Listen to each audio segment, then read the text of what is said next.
Iron প্রোটিনে ভরপুর মোচা দিয়ে সয়াবিনের এই রেসিপিটি আগে কখনো ট্রাই করে না থাকলে অবশ্যই বাড়িতে ট্রাই করুন। এটা খেতে অনেক সুস্বাদু হয়। এর জন্য মোচার যে শক্ত ডাঁটাটা, শুধুমাত্র সেই ডাঁটাটা ফেলে দেব, বাকি কিছু ফেলতে হবে না। এবার আমি কড়াইতে জল গরম করে নিয়েছি, তাতে লবণ হলুদ দিয়ে কেটে রাখা আলুগুলোকে ভাপ দিয়ে নেব। হালকা একটু আলুটা ভাপ দেওয়া হয়ে গেলে তার মধ্যে দিয়ে দেব আগে থেকে বেছে রাখা মোচা আর সয়াবিন। মোচা আর সয়াবিনটাকে আমি ভালো করে ধুয়ে নিয়েছি। আগে ধুয়ে নিয়ে আমরা আলুর সঙ্গে এটাকে একটু ভাপ দিয়ে নেব। হালকা একটু ভাপ দিয়ে নিয়ে এটাকে জল ঝরিয়ে তুলে নেব। এই রেসিপিটি কিন্তু সম্পূর্ণ নিরামিষ, তো আপনারা চাইলে যে কোনো নিরামিষ দিনে এটা রান্না করে খেতে পারেন। এটা খেতে কিন্তু দারুণ হয়, গরম ভাতের সঙ্গে খেতে অসাধারণ লাগবে। তো মোচাগুলোকে আমরা সুন্দর করে জল ঝরিয়ে তুলে নেব। তুলে নিয়ে কড়াইতে তেল গরম করে নেব। তেলের মধ্যে দিয়ে দেবো জিরে আর শুকনো লঙ্কা ফোড়ন।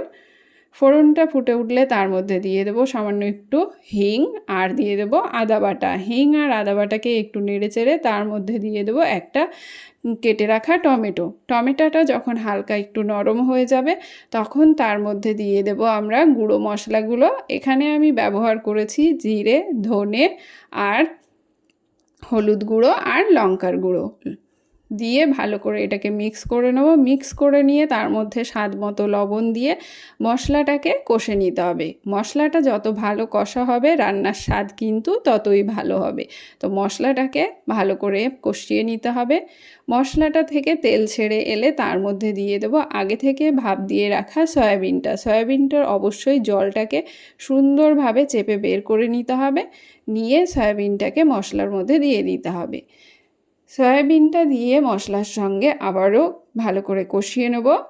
কষিয়ে নিয়ে তার মধ্যে দিয়ে দেব আগে থেকে ভাপ দিয়ে রাখা মোচা আর আলু। সয়াবিনটাকে এখানে আমি আগে দিয়েছি কারণ সয়াবিনটার মধ্যে মশলাগুলো সুন্দরভাবে ঢুকে যাবে, তো খেতে কিন্তু অনেক বেশি ভালো লাগবে সয়াবিনটা।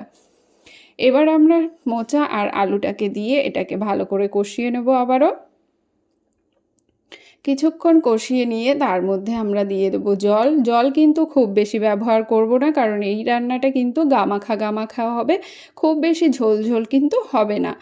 তো পরিমাণ মতো জলটা দিয়ে দেবো। জল যেই ফুটে উঠবে তখন তার মধ্যে দিয়ে দেবো কেটে রাখা 4 থেকে 5টা কাঁচা লঙ্কা। কাঁচা লঙ্কাটা দিয়ে 2 থেকে 3 মিনিট ফুটিয়ে নেব। তার মধ্যে দিয়ে দেবো স্বাদ মতো চিনি আর দিয়ে দেবো বেটে রাখা গরম মশলা আর ঘি। গরম মশলা দিয়ে ভালো করে মিশিয়ে নিয়ে আজকের রান্না কিন্তু একদম রেডি।